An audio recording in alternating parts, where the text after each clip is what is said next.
китайски бойни изкуства Бей Юн Бял облак съществува от 2000-та година. До момента възпитаници на Бей Юн са били 2 пъти републикански и 3 пъти международни шампиони. Ръководител на клуба е господин Павел Димитров, който е и съдия от Българската федерация по УШО. Сътрудник на клуба е Китайската академия по кунг-фу.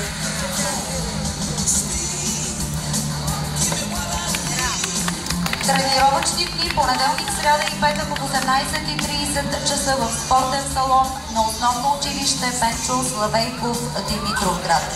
Спортен клуб по китайски бойни изкуства Бей Юн, неговия ръководител Павел Димитров и Денислав Михайлов.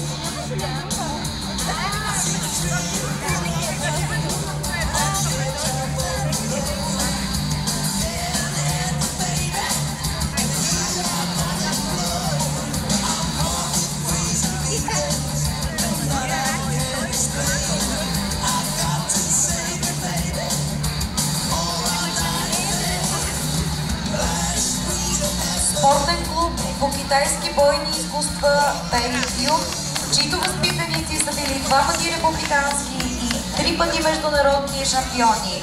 Ръководителят на клуба господин Павел Димитров е и съдия от Българската федерация по УШО.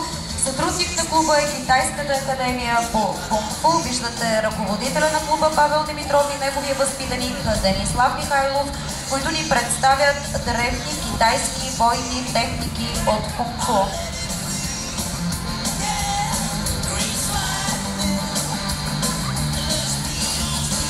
Тренировъчните дни са понеделник, сряда и петък от 18:30 часа в спортен салон на основно училище Пенчо Славейков, Димитровград.